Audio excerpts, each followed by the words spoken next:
YouTube, what is going on? It is Mickey's Wildlife again, and today I'm just going to show you what the maintenance day is like. It has been at least a week since I've had a day off, so we got some dirty tanks, we got some fish tanks that need cleaned, the pond, I'm going to try to clear that up. If you saw in the last video, it's pretty bad right now. Don't know if it's algae based, if it's just I need to clean the filter. So we're going to try to figure that out. And then I'll show you kind of what I do daily, every single day. Just go over what it's like having these animals. So first off, we're going to start obviously in the reptile room. That's where I'm at now. And reptiles daily stuff is pretty straightforward. There's a little caveats to some of the animals I have and some of the things I have. But first and foremost, we turn all the lights on, you know? We got light on that side of her big 8-foot enclosure. We got this light on this side. These guys all only have one daytime light, which is their basking light.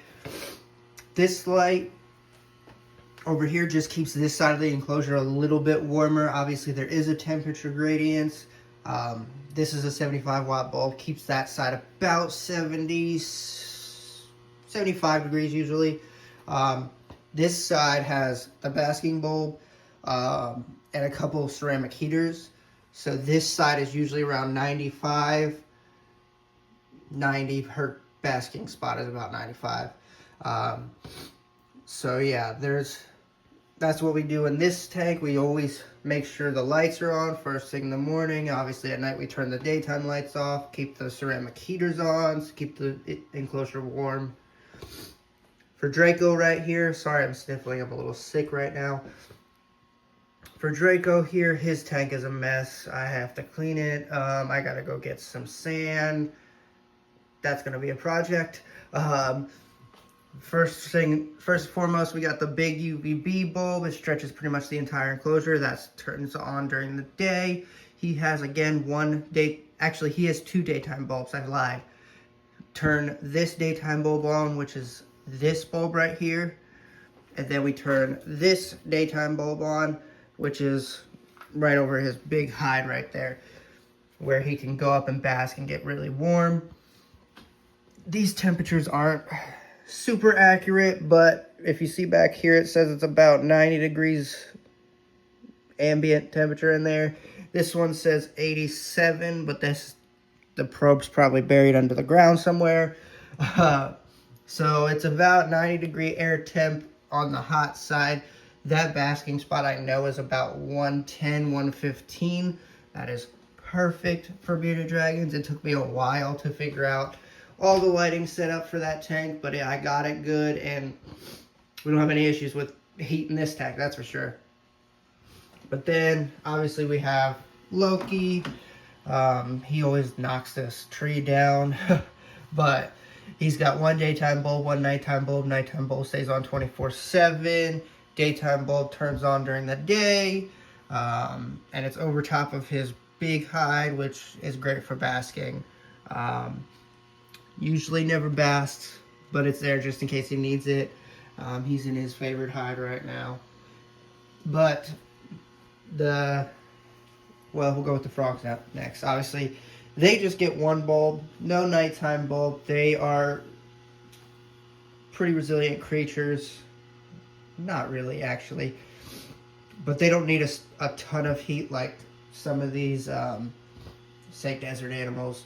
So they get a daytime bulb, brings that temperature up to about 80 degrees. And at night it gets about 72. And that's pretty good for them. Now, the caveats of my setup. The frogs have a fogger, which does not look high enough right now. Hold on a second. Yep, there we go.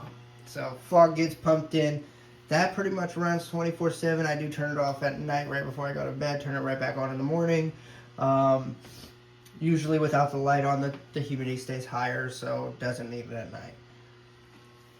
Both my reticulated python and my ball python have misting systems that go off automatically.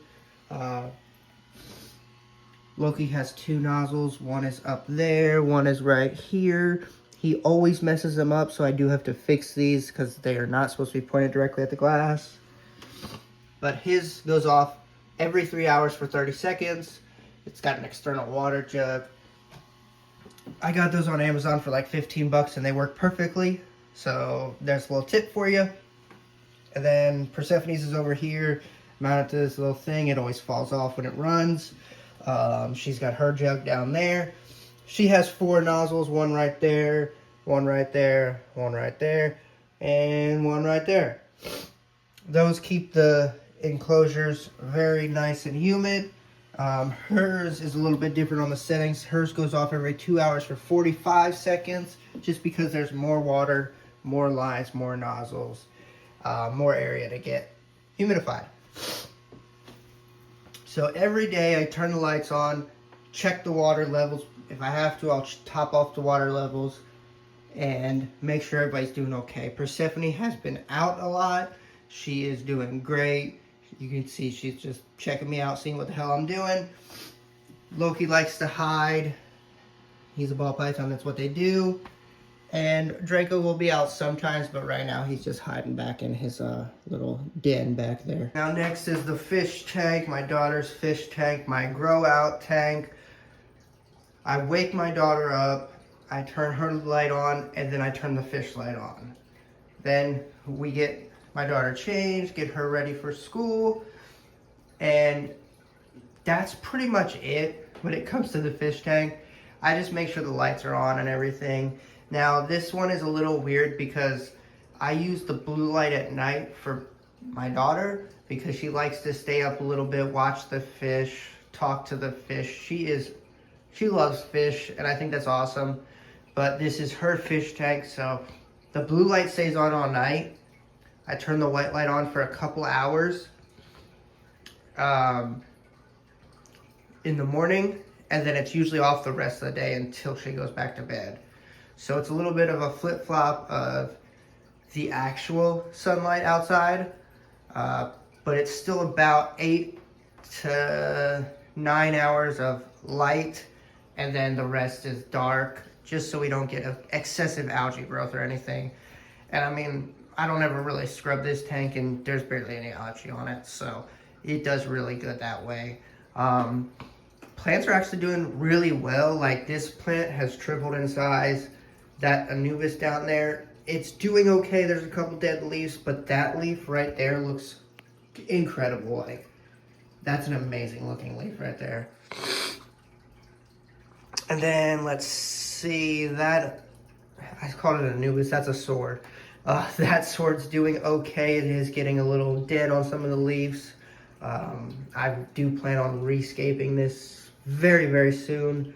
So yeah, we'll do that soon.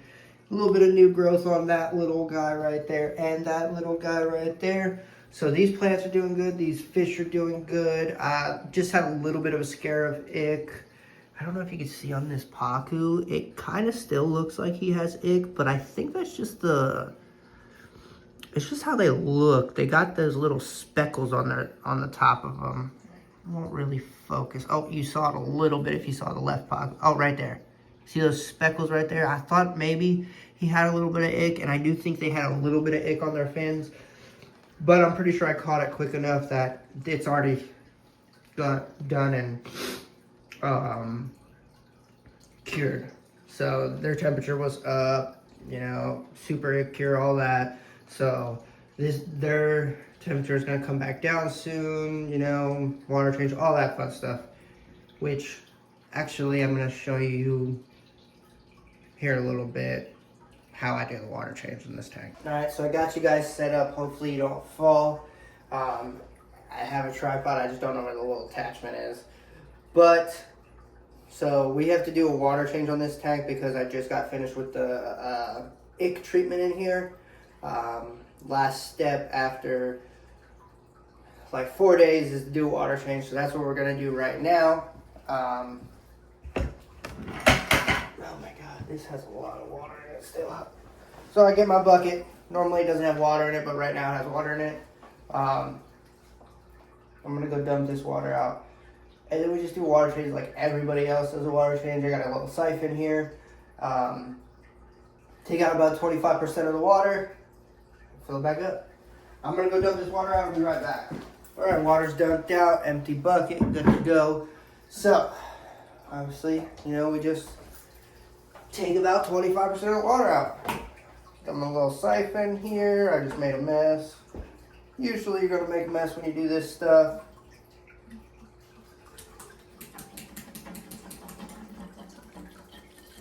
I know this thing has a little squeezy thing, but shaking it like that actually makes it a lot quicker, a lot easier. So now we just take the water out and let it go.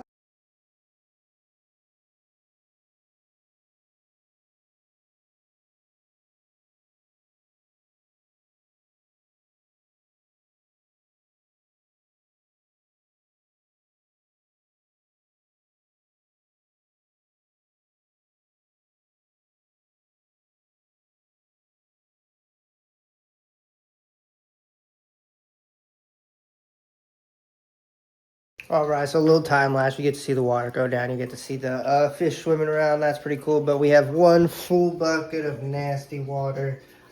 So we go to dump that out. Usually it takes about 2 buckets to go about 25%.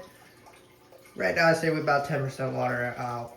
So should do one more bucket and then we should be filling it back up now. I'm not going to do another time lapse of the rest.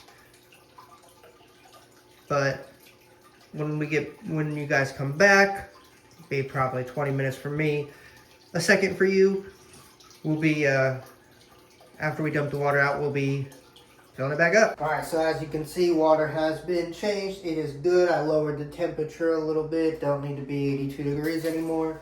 They are good.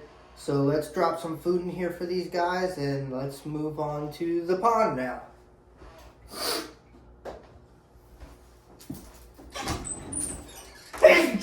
Woo, excuse me.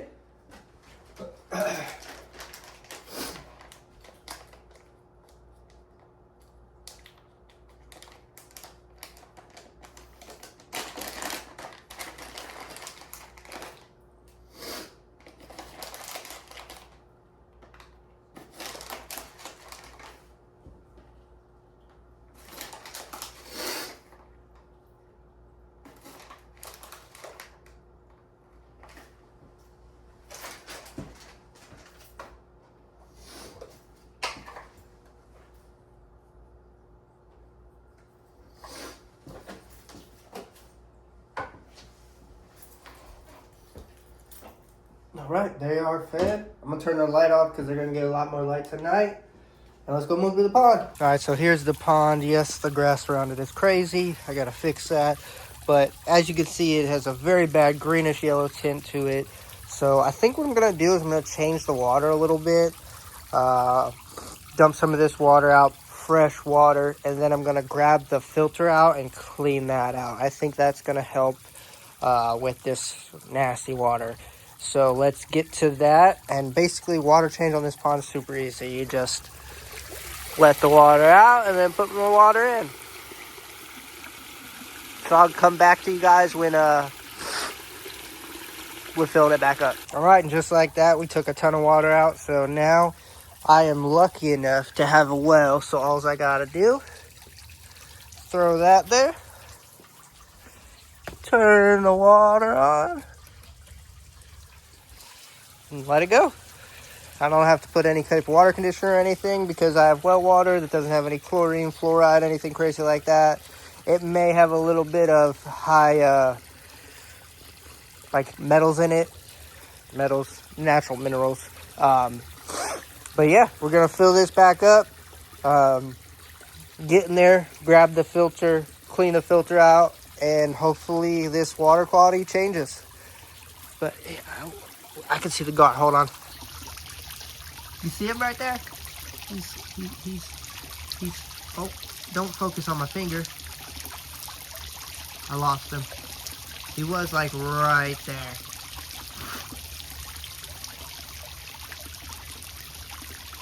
Yep, he gone. All right, so Pond is topped off.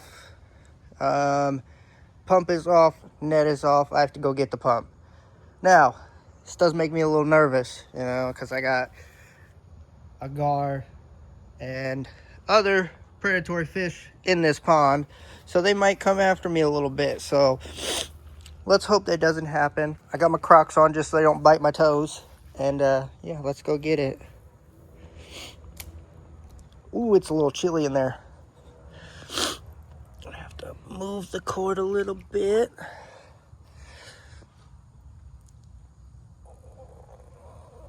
Grab this out.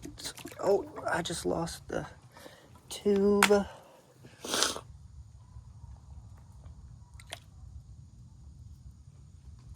Oh God, that shit's heavy.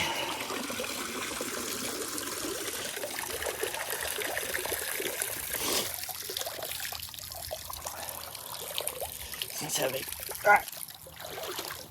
Cool.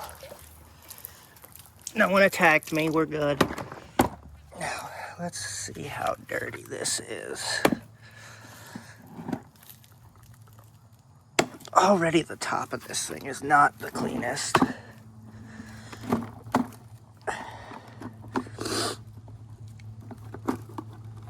All right. Oh my gosh, it's dirty. And I never unpacked the bio bags. Wow, I'm slow. Yeah, she's pretty dirty. Yep, that is a dirty pump. Okay. All right. So I'm gonna get this cleaned out, unpack these because apparently I'm stupid and I didn't unpack them.